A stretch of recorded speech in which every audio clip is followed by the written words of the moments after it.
Hello guys, welcome to my YouTube blog channel beauty বিধান। আবার চলে এসেছে নতুন আর একটা ভিডিও নিয়ে। তাহলে তোমরা দেখতে থাকো বিউটি বদি কী করছে।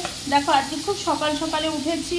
উঠে আজকে সকালে উঠার কারণটা হচ্ছে এই যে আমার বাড়িতে আজকে গেস্ট আসবে, আমার মাসিমণিরা আসবে, তাই আমি খুব খুশিতে আছি।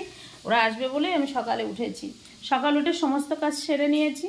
দেখো, এই যে আমার গোপু সোনা, দেখো গোপু সোনাকে সেবা দিয়ে এই যে বসিয়ে রেখেছি, চুপটি করে বসে আছে আমার দুই গোপু সোনা, দেখতে পাচ্ছি বন্ধুরা। এই যে দেখো, আর তোমরা তো একটু ভালো করে জানো বিউটি বদি একটু গুছাতে গাছাতে বেশি পছন্দ করে। তাই দেখো, এই ঘরটাও সুন্দর করে যে গুছিয়েছি।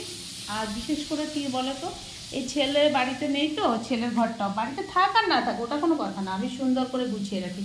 আর এই যে একটুখানি সকাল সকালে সমস্ত কাজ সেরে নিয়ে একটুখানি গান প্র্যাকটিস করলাম। আমি তো একটু গান করতে ভালোবাসি, একটু গানও শিখি, এই কারণে দেখো গানটা করেছে। এই যে মাইক্রোফোন দিয়ে আমি গান প্র্যাকটিস করি, দেখতে থাকো। আর এদিকে দেখো আমার সোনার এই যে হাতিটা, দেখো চুপটি করে বসে আছে। এটা আমার সোনার ঘর।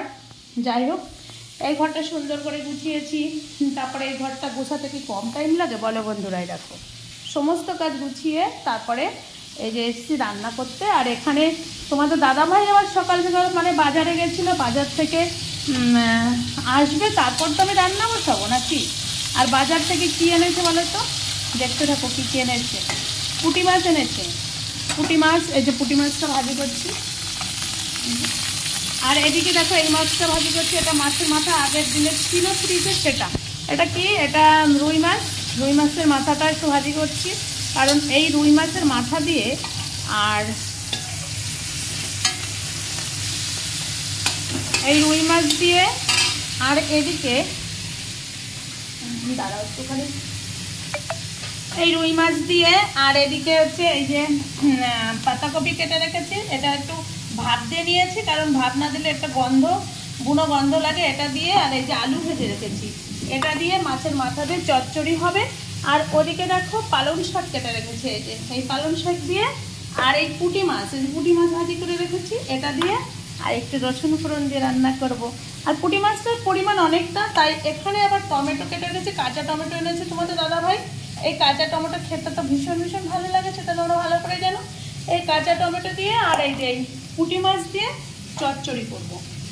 হ্যাঁ, আর এদিকে ভালো একটা জিনিস রেখেছি, দেখো এটা কি বলো তো, চই ঝাল আর কাঁচা লঙ্কা। কাঁচা লঙ্কাটা ওই পালং শাকে দেবো, আর চই ঝালটা দেবো কিসে বলো তো বন্ধুরা, চই ঝালটা দেবো ওই মাংসটাই। দেখো, যেহেতু আজকে আমার মাসিমণিরা আসবে, এই জন্য একটু বেশি করে মাংসটা এনেছে।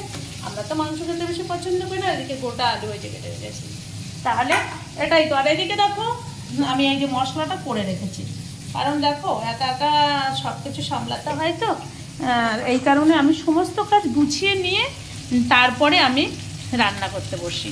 আর এদিকে দেখো, পুঁটি মাছটা একটু ভালো করে, মাছগুলো একটু ভাজি ভাজি না হলে খেতেও যেন ভালো লাগে না।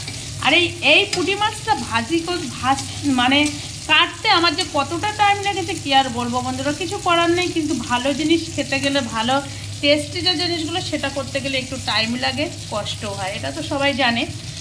তাহলে তো তোমরা দেখে নিলে আজকে বিউটি বদির রেসিপিটা কি। আর দেখো, এই সামনে তো এই যে আমাদের এখানে 25শে ডিসেম্বর, সবাই এসো বেড়াতে। আমার বাড়ির পাশেই, বেশি দূরে না, আমার বাড়ির পাশে একটা ফাঁকা মাঠ আছে, তার পাশেই। ঠিক আছে, এখানে যাব, সবাই মিলে যাব, খুব মজা হবে। আর ওখানে গিয়ে আমি যে ভিডিওটা করব সেটাও আমি তোমাদেরকে দেখাবো। আর আজকে আমার বাড়িতে আমার মাসিমণিরা আসছে, সবাইকে নিয়ে আমি যে ভিডিওটা করব সেটাও আমি তোমাদের দেখাবো। আমি তো ভীষণ খুশি হই কেউ আসলে। আর সব থেকে কী বলো তো, আমার এই রান্না টান্না করে মানে মনে হয় কি আমি নিজে হাতেই সব করি। কেউ যদি করে আমার মনে হয় এখানে নোংরা ওখানে নোংরা, কেমন যেন মনে হয়। এই জন্য আমি নিজে হাতে সব করে নিজেই গুছিয়ে রাখি, ভীষণ ভালো লাগে। আর তোমাদের দাদাভাই যদি কিছু মানে এমনি তোমাদের দাদাভাই সমস্ত কাজ করে ঠিকই, কিন্তু আমি রান্নাঘরে কিছু করতে দিই না। রান্নাঘরে আমার যেন আমার ভালোই লাগে না কাউকে ঢোকাতে। আমার রান্নাঘর আমি সব পরিষ্কার পরিচ্ছন্ন করে রাখি, সমস্ত কিছু আমি নিজে হাতে করে, আমারই ভালো লাগে, কাউকে আমার ভালো লাগে না ঢোকাতে। তাহলে আমার মতো আর কারা আছো তারা আমাকে কমেন্ট করে জানাবে। ঠিক আছে বন্ধুরা, তাহলে রাখি, টাটা বাই বাই, সবাই ভালো থেকো।